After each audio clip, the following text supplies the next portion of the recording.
Hey, what's going on, guys? Today we're out on some public land with Always Survive. And hey, just trying to get some extra cardio in today. Not sure how long we'll be out here, but try and bring you guys along for some of it. So guys, haven't even been out here very long, and already with the air being as dry as it is, I'm having some trouble breathing, but having a mask like this to throw over, adding some moisture to what you're breathing in helps a lot. We're kind of down in a valley here, and there's this tree that's fallen over, and it's supported by both sides. And if you're in a situation where you need to get up some good shelter quick and easy, this is about the best thing you can hope for, because you can just throw a tarp over it and then bam, you're good. You just have to make sure that it's well supported and it's not dry rotted or something. Make sure it's not going to fall down on top of you. So we made it out into this little clearing section of the trail. It's probably going to be the end of our hike here, but just getting in a little bit of cardio and things like this where you're not spending very much time, but it's still going to help you build up, and it's going to help you in the long run if you do simple things like this every so often.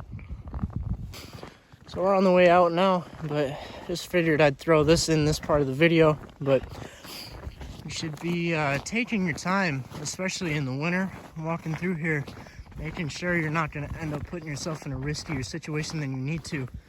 Just like high branches above that might fall on you, and especially with the snow on the ground, you might not be able to see like holes or something, or possible tripping hazards.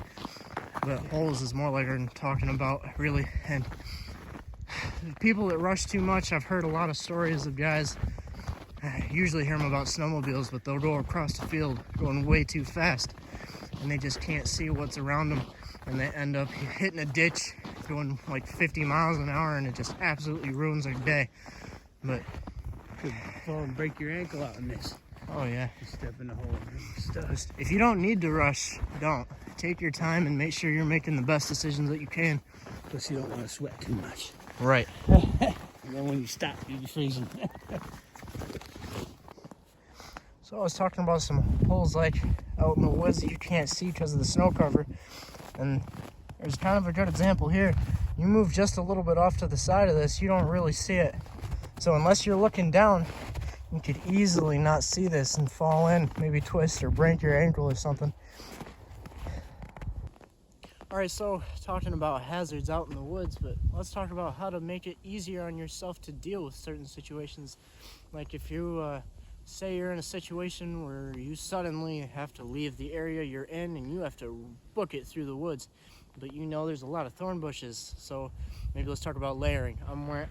This coat itself can stop those thorns, but I'm also wearing 2 layers of pants and dealing with these thorns like this with what I got on.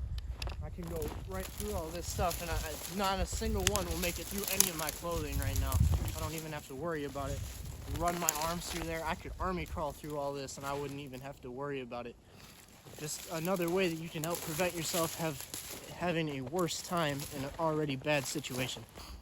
So we're pretty much back out now, and so this is going to be the end of the video here, but I guess the one piece of advice that I'll give, other than what I've already said, is no matter what time of year it is, no matter what kind of day it's like, you don't stop training. Always try and get out and build yourself a little bit. And if you can't get out, try and do something in your home that's going to keep building you up. Those little improvements will stack up over time, and eventually you're going to help out yourself a lot more than if you just decided to hold off and wait. But yeah, thanks to Always Survive for coming out with us. Go check out his channel. He's got a lot of good stuff on there. Like, comment, share, and subscribe, and we'll see you in the next one.